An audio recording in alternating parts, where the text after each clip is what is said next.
بسم الله الرحمن الرحيم. السلام عليكم ورحمة الله وبركاته.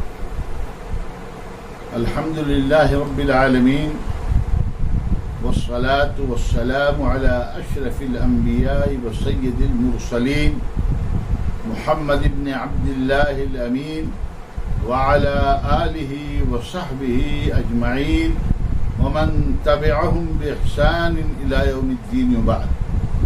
قال الله تعالى: أعوذ بالله من الشيطان الرجيم، بسم الله الرحمن الرحيم، وقرن في بيوتكن ولا تبرجن تبرج الجاهلية الأولى. محترم ناظرین کرام، برادران اسلام، میری عفت ماؤں، بہنوں اور بیٹیوں، آج کے مختصر درس کا موضوع ہے عصمت و عفت کی حفاظت کے شرعی اصول۔ ہر انسان، بالخصوص خواتین کے لیے اس کی عصمت و عفت کی بڑی اہمیت ہے اور اس کی عفت و عصمت بہت قیمتی ہے۔ خاتون کی عصمت و عفت ایسی بیش بہا دولت ہے کہ اگر ایک بار خدا نخواستہ وہ لٹ جائے تو زندگی میں، پوری زندگی میں پھر اس کی تلافی ممکن نہیں، جبکہ دوسری دولتوں کی تلافی کی گنجائش موجود ہے۔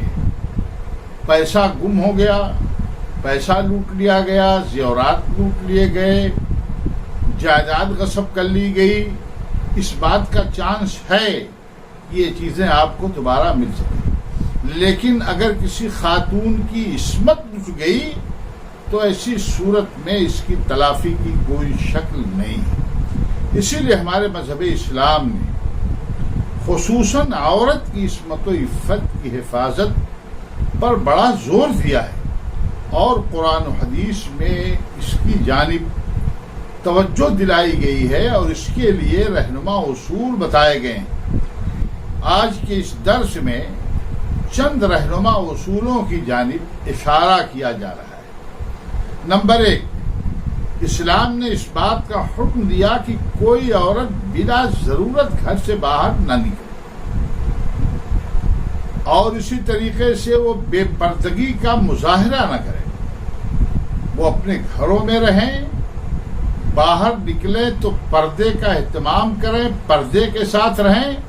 اللہ رب العالمین نے فرمایا: وَقَرْنَ فِي بُيُوتِكُنَّ وَلَا تَبَرَّجْنَ تَبَرُّجَ الْجَاهِلِيَّةِ الْأُولَى، اور تم اپنی گھروں میں گڑ کر کے رہو، وقار کے ساتھ رہو، قرار پکڑ لو، جم کر کے رہو، اور زمانے جاہلیت کی عورتوں کی طریقے سے بے پردگی کا مظاہرہ نہ کرو۔ اس لیے شرعی ضرورت کے بغیر سیر سپاٹا کے مقصد سے شاپنگ کرنے کے لیے خواتین اپنے گھروں سے باہر ہرگز نہ نکلیں، اور اگر شرعی اور انسانی ضرورت کی وجہ سے گھر سے نکلنا کسی خاتون کا، کسی ماں کا، کسی بہن کا، کسی بیٹی کا نکلنا ناگزیر ہو تو مندرجہ ذیل شرعی آداب کا خیال رکھیں۔ پہلی چیز یہ ہے کہ مکمل شرعی حجاب۔ مکمل شرعی حجاب جب ہم کہتے ہیں تو اس کا مطلب یہ ہوتا ہے کہ شریعت میں جس حجاب کا تصور ہے کہ جس سے آپ کا پورا جسم چھپ جائے اور جسم کے کسی حصے کی نمائش نہ ہو، آپ کا وہ عبایا یا اسی طریقے سے آپ کا وہ نقاب، آپ کا وہ برقع، آپ کی وہ چادر، آپ کا وہ جلباب وہ موٹا ہو، دبیز ہو اور بہت زیادہ تنگ اور چست نہ ہو بلکہ ڈھیلا ڈھالا ہو۔ یہ علماء نے اس کی تفصیل اپنی کتابوں کے اندر، اپنے اقوال کے اندر ذکر فرمایا ہے۔ تو بہرحال مکمل شرعی حجاب اللہ تعالیٰ نے ازواج مطہرات کو اور نبی کریم صلی اللہ علیہ وسلم کی صاحبزادیوں سمیت تمام مسلمانوں کی عورتوں کو نبی کریم صلی اللہ علیہ وسلم کے ذریعے پردے کا شرعی حجاب کا حکم دیا ہے۔ اللہ رب العالمین نے فرمایا یا ایھا النبی قل لازواجک وبناتک ونساء المؤمنین یدنین علیہن من جلابیبہن ذلک ادنی ان یعرفن فلا یؤذین وکان اللہ غفورا رحیما۔ یہ نبی کریم صلی اللہ علیہ وسلم آپ اپنی ازواج مطہرات سے، اپنی صاحبزادیوں سے اور مومنین کی عورتوں سے کہہ دیجئے کہ وہ اپنے اوپر اپنی چادروں کو لٹکا لیا کریں، اپنا چہرہ چھپا لیا کریں۔ ذالک ادنی ان یعرفن فلا یؤذین، اور یہ اس بات کے زیادہ قرین قیاس ہے کہ ان کی شناخت کر لی جائے، یہ شریف گھرانوں کی بہو بیٹیاں ہیں اور ان کو کسی طریقے سے تکلیف نہ دی جائے، تکلیف نہ پہنچائی جائے۔ آیت کریمہ کے آخر میں مقصد بتایا گیا ہے کہ حجاب سے، پردے سے، نقاب سے ان کی پہچان ہو جائے گی کہ یہ شریف گھرانوں کی بہو بیٹیاں ہیں اور یہ شیطان صفت انسانوں کی اذیتوں سے محفوظ ہو جائیں گی۔ دوسری چیز یہ ہے کہ باہر نکلنے کی صورت میں وقار اختیار کریں، بہت زیادہ بے تکلفی کا مظاہرہ نہ کریں اور اپنی زینت یعنی پورے جسم کی، اپنے لباس کی اور اپنے زیورات کی حفاظت کریں، یعنی ان کو چھپا لیں، ظاہر نہ ہونے دیں، اور زمین پر اپنا پیر مار کر کے نہ چلیں۔ اللہ رب العالمین نے فرمایا وَلَا يَضْرِبْنَ بِأَرْجُلِهِنَّ لِيُعْلَمَ مَا يُخْفِينَ مِنْ زِينَتِهِنَّ، اللہ رب العالمین نے سورہ نور کے اندر فرمایا ہے۔ اسی طریقے سے تیسری شرط یہ ہے باہر نکلنے کی کہ وہ نگاہیں نیچی رکھیں۔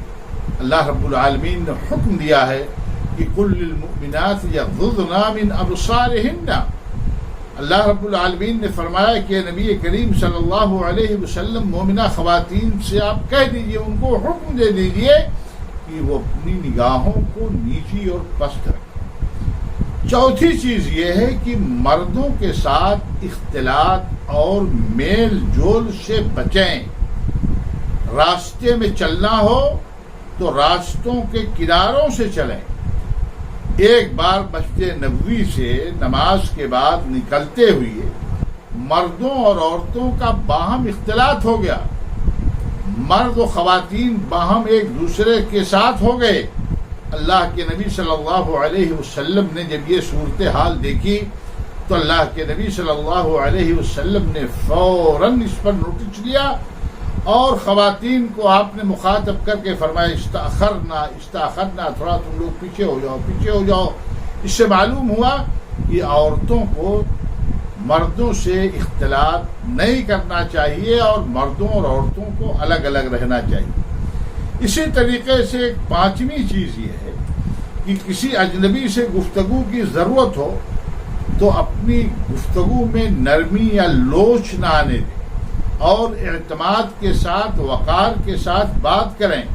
اللہ رب العالمین نے نبی کریم صلی اللہ علیہ وسلم کی ازواج مطہرات کو مخاطب کیا کہ یا نساء النبی لستن کاحد من النساء ان اتقیتن فلا تخضعن بالقول، اے نبی کی بیویوں، اگر تمہارے اندر اللہ کا تقوی ہے، تم اللہ سے ڈرتی ہو تو تم عام عورتوں کی طریقے سے نہیں ہو۔ تمہارا بڑا مقام ہے، بڑا اونچا تمہارا درجہ ہے، تمہاری بڑی فضیلت ہے، اس لیے فلا تخضعن بالقول، اپنی گفتگو میں، اپنی بات میں لوچ اور نرمی نہ پیدا کرو۔ اسی طریقے سے چھٹا ادب یہ ہے کہ اگر باہر نکلنا ہے اور سفر لمبا ہے تو بغیر محرم کے سفر نہ کریں۔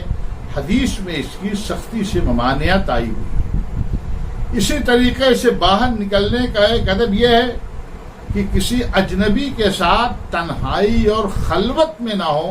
اللہ کے نبی صلی اللہ علیہ وسلم نے اس سے بھی منع فرمایا ہے اور آپ نے متنبہ کیا ہے کہ اگر کوئی مرد کسی اجنبی خاتون کے ساتھ تنہائی میں ہوتا ہے تو تیسرا اس کے ساتھ شیطان ہوتا ہے جو اس کو گناہ پر ورغلا دیتا ہے اور اس کو آمادہ کر دیتا ہے۔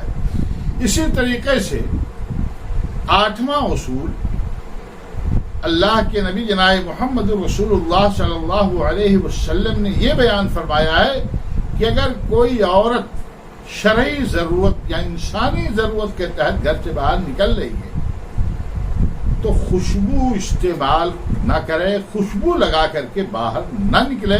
اللہ کے نبی صلی اللہ علیہ وسلم نے اس سے منع فرمایا ہے۔